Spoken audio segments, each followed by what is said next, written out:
Hello, welcome, नमस्कार, आदाब, सत श्री अकाल. कसे आहात तुम्ही? मजेत ना? बघा मित्रांनो, आपण लास्ट लेक्चरला चॅप्टर सुरू केलं होता. त्याचं नाव होतं मेटलर्जी. बरोबर आहे. ह्या चॅप्टर मध्ये आपण बघितलं मागच्या लेक्चरला की आपल्या अवतीभोवती जे पदार्थ असतात ते सगळेच्या सगळे काही विशिष्ट प्रकारच्या एलिमेंट्स किंवा त्यापासून बनलेल्या कंपाऊंड्स पासून तयार झालेले असतात. मॉडर्न पिरियोडिक टेबलचा जेव्हा आपण अभ्यास करतो, जो आपण पहिल्या चॅप्टर मध्ये केलाच, त्यामध्ये आपण बघितलं की 118 मूलद्रव्य, 118 एलिमेंट्स ह्या मॉडर्न पिरियोडिक टेबल मध्ये आहेत.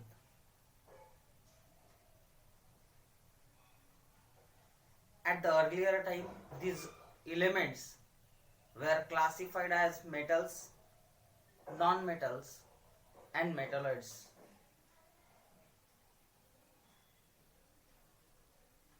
Metals are the element which possesses certain properties, and non-metals are also substances which possess some properties, some special properties. Properties of metal are totally differ from the properties of non-metal. So, what are the properties of metal? Metal are hard, lustrous, they are good conductor of heat and electricity. Metals have high melting and boiling point. Metals are ductile. Metals are malleable. So many properties are there. Though some exceptions for that are also there. Metals have high melting and boiling point, but lithium, sodium, exception for that. Metals are hard in nature. Again, sodium, potassiums are exception for that. They are soft and they can easily cut with knife. Metals are malleable in nature. That is, they can be heated and converted. They can be hammered. Heated, it have two meanings. Not heating means give energy. Heated means hammering, and converted into thin sheets. Then ductile, from metal you can have a long thin wire by applying pressure. Metals are lustrous, they are shiny. Metals are sonorous, means they produce a noise when object striking on it, hard object or metal striking on it. Metals are good conductor of heat, they can transfer the heat. Exception is their lead. They are good conductor of electricity, they can conduct electricity from one point to another point. So these are some properties of metal that we have taken in a last lecture. Then what are the properties of non-metal? Obviously those properties of the metal are totally opposite properties having non-metals. That means metals are generally present in a solid state. Exception is, yes, mercury and gallium, which are present in a liquid state. Then in another condition, non-metals are present in solid, liquid and gas. Solid, carbon, sulfur; liquid, bromine; and gases, noble gases, chlorine. These, chlorine is a gas, hydrogen is a gas, then oxygen is a gas, helium, then neon, argon. All these are the non-metals, means they are present in a gaseous state. Non-metals are brittle, Non-metals are bad conductor of heat and electricity. Non-metal are non-lustrous. Exception, diamond. Non-metals are bad conductor of electricity. Exception, graphite, which is made from the carbon, is a good conductor of electricity. Non-lustrous, exception, iodine. Iodine crystals are lustrous. Diamond is a highly lustrous substance. Non-metals are brittle, but there is an exception. Diamond, which is made up from carbon, is the hardest substance on the earth. So these kinds of the property, they are non-malleable, non-ductile. You cannot made a thin wire by applying pressure on it. So they are non-ductile. You cannot make a thin sheet from them. So many more properties are there of these elements, non-metals. They are non-malleable, non-ductile, a bad conductor of heat and electricity. So this property we have taken in a last lecture. Now in today's lecture we are going to discuss about chemical properties of metal. आजच्या ह्या लेक्चरला आपण रासायनिक गुणधर्म बघणार आहोत. कशाचे? मेटल्सचे, non मेटल्सचे. मी तुम्हाला याआधीच सांगितलं की जे फिजिकल प्रॉपर्टीज आहे ते तुमच्या सिलेबस मधून काढून टाकण्यात आलेले आहे यंदाच्या परीक्षेला. ठीक आहे, त्याच्यामुळे फक्त आपण रिव्ह्यू केलं, ते तुम्ही घरी वाचा आणि सोडून द्या, कारण ते परीक्षेला येणार नाहीये. नंतर केमिकल प्रॉपर्टीज ऑफ मेटल्स मध्ये पहिली आहे, metals are so reactive, they gives electron present in their outermost shell and acquire a positive charge on it. Therefore, metals are said to be electropositive in nature. काय असतं, हे जे धातू असतात, हे धातू त्यांच्या बाह्यतम कक्षेमध्ये एकतर 1, 2 किंवा 3 असे इलेक्ट्रॉन असतात जनरली, आणि म्हणून हे त्यांच्या बाह्यतम कक्षेमधले असे 1, 2 किंवा 3 इलेक्ट्रॉन डोनेट करतात, देतात, आणि दिल्यानंतर त्यावरती तेवढाच 1, 2, 3 असे पॉझिटिव्ह चार्ज क्रिएट होतात, आणि म्हणून मेटल्स हे जनरली इलेक्ट्रोपॉझिटिव्ह म्हणून ओळखले जातात. ते रिएक्टिव्ह असतात. फॉर एक्झाम्पल बघा इलेक्ट्रोपॉझिटिव्ह सोडियम, ऍटॉमिक नंबर 11, आणि त्याच्या बाह्यतम कक्षेत एकच इलेक्ट्रॉन आहे. हा एक इलेक्ट्रॉन देतो, हा एक इलेक्ट्रॉन काय करतो, देतो, आणि म्हणून याचा काय बनतो बघा, Na+ सोडियम आयन है ना, एक इलेक्ट्रॉन देतो. ठीक आहे. त्याच्यानंतर बघा मॅग्नेशियम, ऍटॉमिक नंबर याचा 12, हा 2 इलेक्ट्रॉन देतो, म्हणून याच्यावरती काय तयार होतात, 2 पॉझिटिव्ह चार्ज, Mg2+ और Mg++. येते का लक्षात? म्हणजे सोडियम एक इलेक्ट्रॉन देतो म्हणून positive charge, electropositive sodium atom झाला तो. मॅग्नेशियम सुद्धा 2 इलेक्ट्रॉन देतो म्हणून positive charge. Aluminium 3 positive charge. का बरं?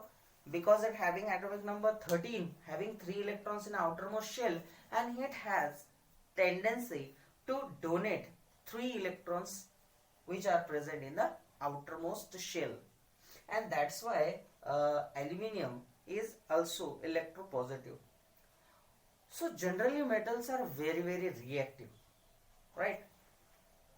Then एक do you know चा बॉक्स आहे, पेज नंबर 94 वरती या. metals are reactive, they loses electron easily, become positive charge ions. That's why metals are called electropositive elements. मग मेटल्स काय आहेत, इलेक्ट्रोपॉझिटिव्ह एलिमेंट्स आहेत, कारण जनरली ते पटकन त्यांच्याकडे असणारा 1, 2 किंवा 3 इलेक्ट्रॉन जे कुठे असतात, बाह्यतम कक्षेमध्ये, ते पटकन देऊन टाकतात, आणि म्हणून ते इलेक्ट्रोपॉझिटिव्ह एलिमेंट म्हणून ओळखले जातात. Do you know the substances are good conductor of heat, are usually a good conductor of electricity as well. Similarly, bad conductor of heat are also bad conductor of electricity. The exception is a diamond, which is a bad conductor of electricity but good conductor of heat. बघा मित्रांनो, जे पदार्थ good conductor of heat असतात, म्हणजे चांगले सुवाहक असतात, कशाचे, उष्णतेचे. सर्वसाधारणपणे ते पदार्थ चांगले सुवाहक असतात, विद्युत धारेचे सुद्धा. म्हणजे जो हीट कंडक्ट करू शकतो तो इलेक्ट्रिसिटी सुद्धा कंडक्ट करू शकतो, आणि जो हीट कंडक्ट करू शकत नाही जनरली तो इलेक्ट्रिसिटी सुद्धा कंडक्ट करू शकत नाही. पण याला एक अपवाद आहे, म्हणजे जसं जगात सगळ्याच गोष्टींना अपवाद असतं तसं याला एक अपवाद आहे, तो म्हणजे डायमंड. डायमंड हा असा सबस्टन्स आहे की जो बॅड कंडक्टर आहे इलेक्ट्रिसिटीचा. डायमंड मधून इलेक्ट्रिसिटी पास होत नाही, पण त्याच्यामधून उष्णता पास होते, म्हणजे हीट पास होते. So it is good conductor of heat.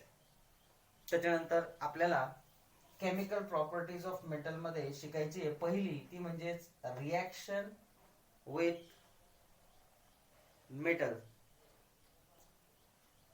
आता ऑक्सिजन सोबत रिॲक्शन कशा घडून येतात metals, reactions of metals. Reaction oxygen सोबत या मेटलच्या कशा पद्धतीने घडून येतात हे आपल्याला बघायचं आहे. हे बघण्यासाठी आपल्याला बघा पेज नंबर 94 वरती काय दिलेलं आहे. Try this apparatus, pair of tongues or spatula, knife, burner, etc. Chemical कोणकोणते पाहिजे आपल्याला. Sample of aluminium, copper, iron, lead, magnesium, zinc, sodium. यापैकी कॉपर, लीड आणि सोडियम हा तुम्हाला नसणार आहे. कॉपर, लीड आणि सोडियम हा तुम्हाला नसणार आहे, म्हणजे तो घ्यायचा नाहीये. का? कारण की हे जे आहे ना हे हायली रिएक्टिव्ह आहे. त्यातल्या त्यात सोडियम जो इलेमेंट आहे हा तुम्ही फक्त टीचरच्या सानिध्यात, टीचर उपस्थित असतील तेव्हाच त्याला हँडल करायचं आहे, because it is explosive. Sodium जसा ऍटमॉस्फिअर मध्ये कॉन्टॅक्ट मध्ये येतो एअरच्या, हा ब्लास्ट होऊ शकतो है ना. याची हायली रिॲक्टिव्हिटी, हाय रिॲक्शन घडून येते, तुम्हाला इजा होऊ शकते, ऍक्सिडेंट होऊ शकतो. त्याने procedure. Hold a sample of each of the above metals at the top of the flame of a burner with the help of a pair of tongues or spatula. Which metal catches fire rapidly? How does the surface of the metal appear on catching fire? Or what is the color of the flame while metal is burning on the flame? See friends, all these activities some sort of dangerous to us. करायचं काय आपल्याला की aluminium, copper, iron, त्याच्यानंतर zinc, sodium, magnesium हे घ्यायचे आहेत आणि यांना बर्न करायचं आहे. पेअर ऑफ टंग्स म्हणजे चिमट्यामध्ये यांना घ्यायचं आणि एका फ्लेम वरती यांना धरायचं. प्रत्येक वेळी प्रत्येक एक सॅम्पल तुम्हाला चेंज करत राहायचं. असं केल्यावरती तुम्हाला काय दिसून येईल. ऑब्विसली जेव्हा हे पदार्थ आगीच्या संदर्भात येतील, संपर्कात येतील, हे जळतील. पण जळत असताना यांची फ्लेम कशी असणार आहे, कोणते पदार्थ लवकर बर्न होणार आहे आणि कोणते पदार्थांना उशीर लागणार आहे. तर सोडियम हा असा इलेमेंट आहे, मेटल आहे की जो ऍटमॉस्फिअर मध्ये काढल्यानंतर लगेचच हा काय करेल, फायर कॅच करेल. त्याला आगीच्या जवळ नेता नेताच हा आग पकडून घेईल, कारण की हा हायली रिएक्टिव्ह एलिमेंट आहे. दुसरीकडं हा म्हणजे पटकन ऑक्सिजन सोबत रिॲक्ट होतोय. आपण कोणत्याही धातूंना बर्न करतोय, जाळतोय. का जाळतोय? कारण की आपल्याला त्याची रिॲक्शन ही ऑक्सिजन सोबत करायची आहे. कोणासोबत करायची आहे? ऑक्सिजन सोबत. मग जेव्हा तुम्ही अल्युमिनियमचा सॅम्पल घेता, त्याला बर्न करता, त्याची तुम्हाला एक रेडिश फ्लेम दिसेल. जेव्हा तुम्ही आयर्न बर्न करणार तेव्हा तुम्हाला पण रेडिश येलो अशी कॉम्बिनेशन मध्ये फ्लेम दिसेल. जेव्हा तुम्ही मॅग्नेशियमची फीत जाळणार, रिबन जाळणार, तेव्हा सुद्धा तुम्हाला फ्लेम दिसेल. आता जळून झाल्यानंतर यांचा जो रेसिड्यू आहे, यांची जी राख आहे, ऍश आहे, ही राख तुम्ही कलेक्ट करायची आहे, कारण आपल्याला याची अजून केमिकल रिएक्शन करायची आहे, बघायची आहे. जनरली मला सांगायचं हे याच्यामधून की metals are reactive and when they are react with oxygen they form metallic oxide.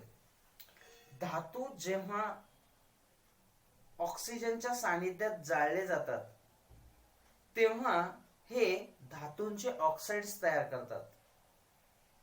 म्हणजेच काय बघा, C reactions of metal. A reaction of metal with oxygen. Metals combine with oxygen on heating or in air and metal oxides are formed. Sodium and potassium are very reactive metals. Sodium metal combines with oxygen in the air even at a room temperature and forms sodium oxide. बघा मित्रांनो, sodium potassium अत्यंत तीव्र अभिक्रियाकारक असणारे किंवा रिॲक्टिव्हिटी असणारे elements आहेत.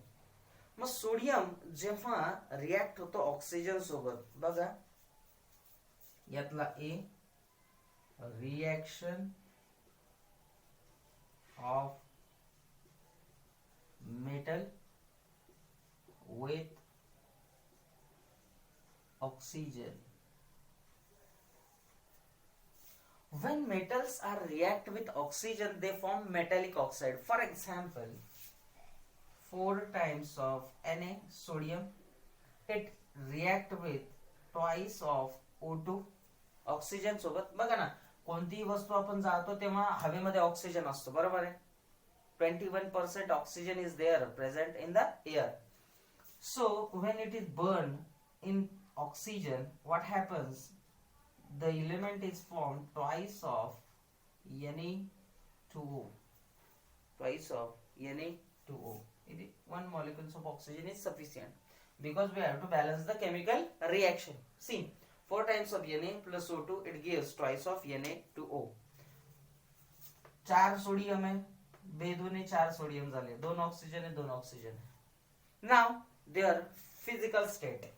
Sodium, as you know that it is solid in state, oxygen is a gas, and this form residue sodium oxide is a solid residue.